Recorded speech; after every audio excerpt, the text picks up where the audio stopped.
Your house is coming down." Those words slammed into me like a punch to the gut, shattering the fragile peace I'd clung to since my father's death. I stood there, frozen on the dew-soaked lawn, watching in horror as a massive yellow bulldozer's jagged bucket tore into the side of my childhood home. A sprawling lakefront mansion worth $5 million. Every beam and brick laid by my father's calloused hands over 40 years ago.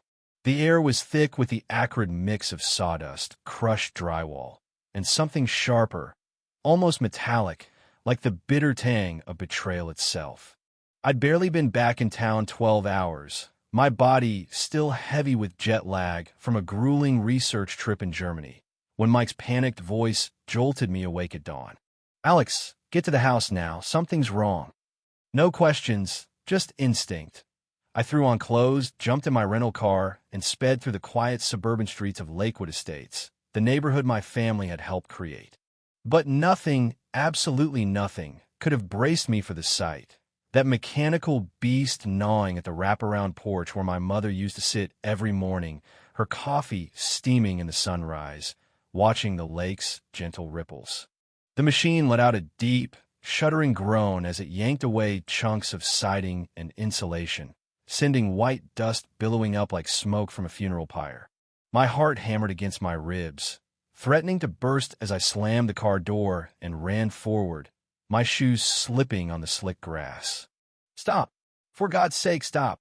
My shout came out hoarse, desperate, but the operator didn't even flinch. He just swung the bucket back for another vicious bite. Through the haze, I glimpsed the exposed wallpaper of my old bedroom, faded blue with little sailboats, hung by Dad when I was 8, dreaming of adventures on the water. Then a section of roof caved in with a sickening crack, like bones snapping under pressure. I lunged closer, but a thick-necked security guard materialized, his meaty hand clamping down on my arm like a vice. "Sir, you need to step away from the demolition zone. It's not safe." His tone was flat, robotic, as if he'd rehearsed it for moments just like this. Behind him, a trio watched impassively, 2 men in crisp dark suits clutching clipboards, and her, Evelyn Hargrove, the HOA president, looking every bit the corporate shark who'd slithered into my nightmare. In her mid-50s, with silver-streaked hair pulled back so severely it must have pinched, she wore a tailored gray pantsuit that screamed old money and unchecked power. She clutched a manila folder to her chest like a shield, and when our eyes met across the chaos, she smiled. Not warmly, not cruelly, but with a smug satisfaction, the kind reserved for victors in a game only they knew they were playing. "Mr. Thompson," she called out, her voice cutting through the hydraulic hiss like a scalpel. "I'm afraid you've arrived too late. The demolition order was executed precisely at 700 hours this morning." My mouth turned to cotton. "This is my family's house. My father built this place from the ground up 40 years ago. It's not yours to touch." The words felt feeble, hollow against the relentless destruction. Another wall buckled, revealing the kitchen. The handmade tile backsplash Mom had chosen, each piece set with care during long summer evenings. Evelyn opened the folder with exaggerated slowness, as if savoring the moment, and pulled out a single sheet. "You failed to pay your quarterly HOA dues for 3 consecutive periods, a total of $300. Notices were mailed to this address multiple times. No response was received. Under our bylaws, demolition was the authorized remedy for such delinquency." She paused, her gaze locking onto mine with predatory intensity. The board voted unanimously. I felt like I was drowning in broad daylight, the world spinning. I was in Germany for work. My father died just 6 months ago. I never got any notices. Her tone sharpened, a blade unsheathed.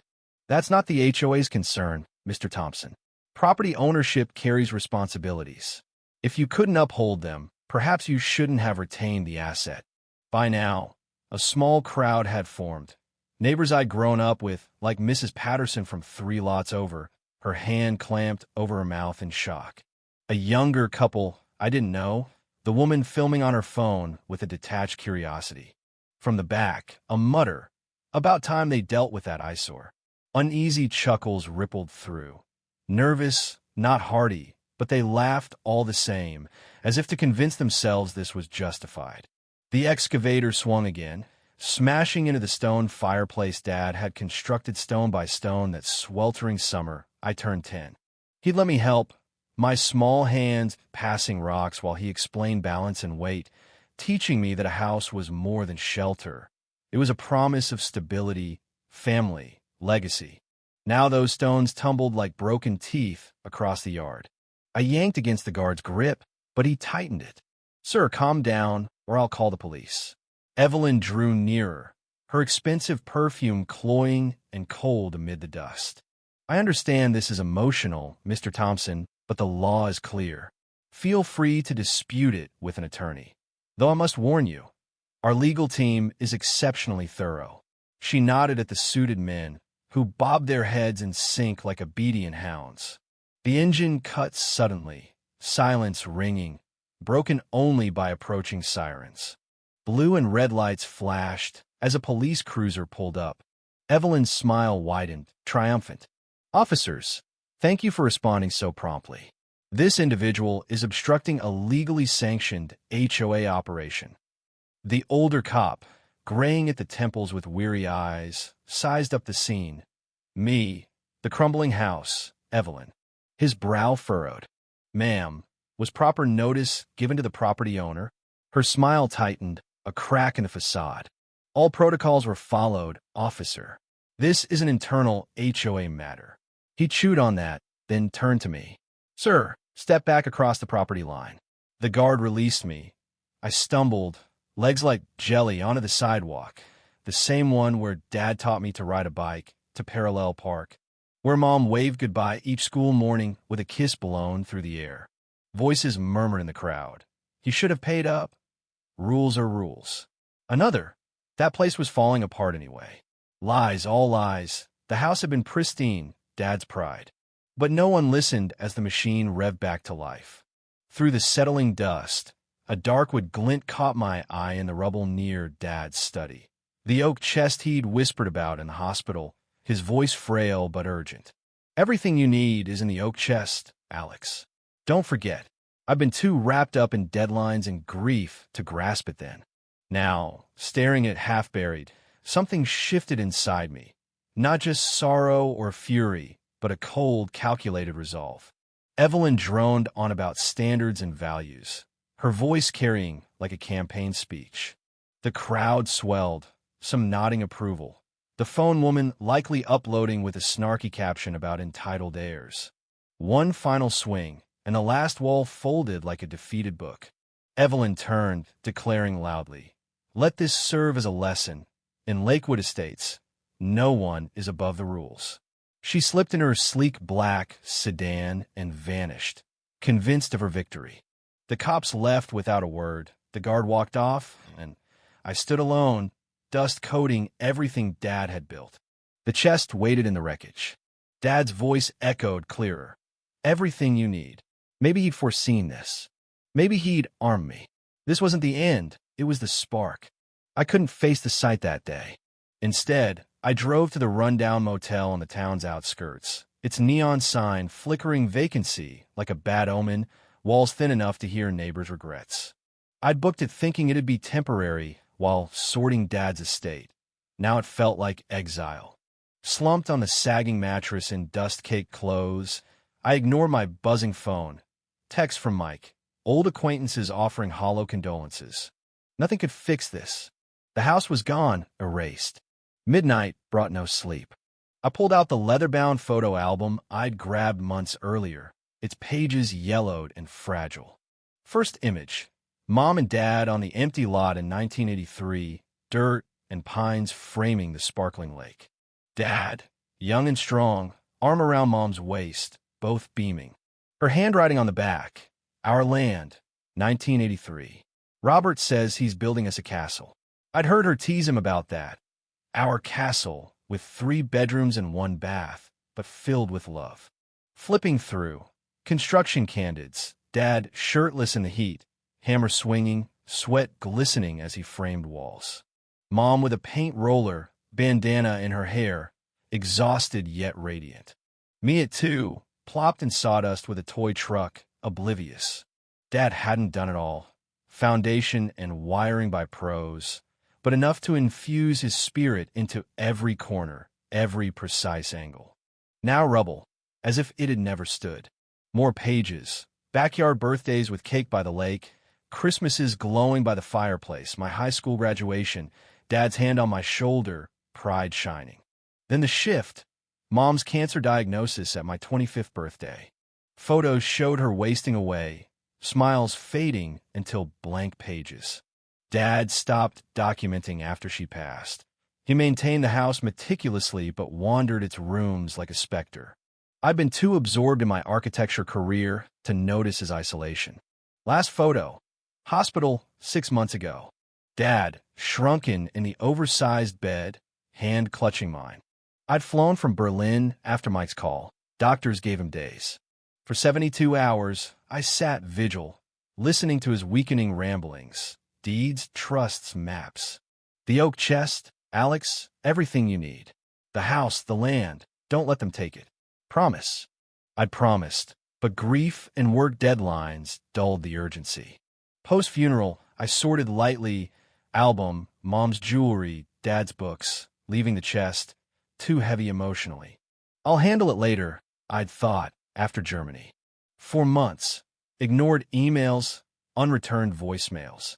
My book on post-war European architecture consumed me. HOA notices seemed mundane. $300? Petty compared to Berlin expenses. Closing the album, I powered on my phone. Notifications flooded, but only Mike's. Alex, so sorry. Told Evelyn you were traveling. She said she'd wait. Should have pushed. Why hadn't she? The house stood 40 years. Weeks more wouldn't hurt. Funeral memories surfaced. Mike whispering by the grave. Your dad said something odd before getting sick. This land is the Thompsons from beginning to end. Ensure Alex remembers. I call Mike, voice flat.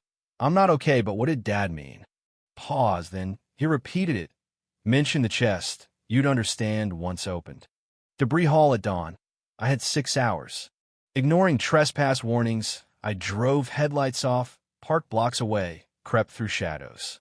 Neighborhood silent, wind whispering through pines. Slipped the fence latch, navigated rubble by phone light. Shattered wood, twisted metal, insulation like dirty snow. Smell worse. Musty decay, chemical leaks. Orienting by foundation remnants. The broken fireplace, study 15 feet right. Dug barehanded, splinters biting, tossing fragments. Door handle, shattered frame, Mom's split china cabinet. Each a fresh wound. 20 minutes in, fingers hit smooth, dark wood, the chest scratched but intact, brass clasp locked. Too heavy under debris. I heaved, back screaming, until it tore free. I collapsed, staring, then dragged it clear. Pipe from rubble broke the lock. Crack echoing, but night stayed quiet. Read thrice, tears blurring. Deed, June 15th, 1983, Robert Thompson sole owner lot 1, 5 acres. Trust 1990, perpetual control to me as beneficiary. Maps, 50 acres divided, lot 1 separate. Taxes, 40 years paid, stamps proving unbroken chain. Covenants, lots 2 to 15 form HOA, lot 1 excluded explicitly. Hands steady now, I sat amid ruins, holding irrefutable truth. HOA had no jurisdiction. Evelyn demolished illegally, rushed before my return. Why? Greed for prime land? I had answers to chase, but first, proof. Dad's legacy preserved. Anger evolved. Not wild rage, but hone blade. Evelyn thought she'd erased us. Mistake. She underestimated a man with nothing left, the power of truth me. Gathered docks, dragged chest to car. Night empty. Hope flickered, fragile but real. Dad equipped me, now to wield. Sleepless, diner-bound. Spread papers in booth, coffee untouched, truckers ghosting by. Read meticulously, deed, $200,000 for undeveloped lakefront, Dad's life savings. Subdivided over 7 years. Sold 14 lots, kept lot 1 in trust. HOA 1995, lots 2 to 15 only. Notes filled pages, questions piled. Needed pro help. Called Sarah Mitchell, college pal, now local real estate lawyer. Alex, what's wrong? Short version, death, demolition, docs. Office an hour, bring all. Her converted house office cozy. Carried chest up steps, back aching. Sarah unchanged, sharp eyes, confident. You look awful. Feel worse. 2 hours dissecting. Remarkable. Your dad was thorough. Airtight ownership. No HOA right, deliberate.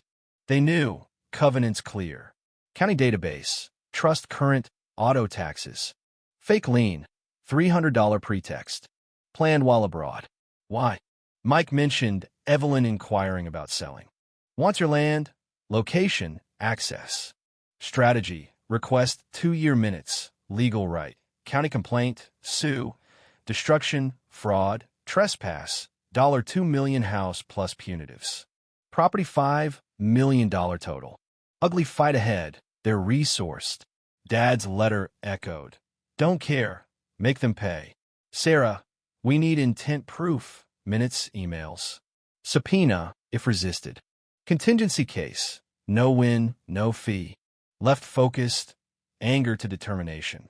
6 months running from grief via work. Evelyn forced confrontation. Her endgame? I'd expose it. Not revenge, justice. Dad taught the difference. Sarah fast. Hand-delivered records request. Wait 30 days, but I acted. Met Mike at diner. Guilty, tired. Should have done more. You called. Help now. Tell me about Evelyn board. Picture. Tyrannical rule. Dues tripled, $100 to $300 per quarter. Vague improvements. Questioners fined thousands. Grass day late, unapproved colors. People terrified, Mike whispered. Like Mrs. Patterson, 71, fined $2,000 for late mow. Complained? Lien, threat. How many? Dozen plus. Evelyn isolated victims. Talked to them. Hesitant. Family at risk. She broke law. Introduce quietly. Started with Mrs. Patterson. Chain locked door, whispered story. $2,000 start. Appeals brought nitpicks. Driveway crack, fence board. Evelyn porch visit. Stop trouble or lose everything. No one believes confused old lady over leader. Paid $8,000 from grandkids fund. Scared. I believe you. Will you testify? Tears. She'll destroy me. You survive, courage. Nodded. If protected, yes. 3 days. 6 more. Similar tales. Couple $5,000 beige paint fine. Others identical. Damning.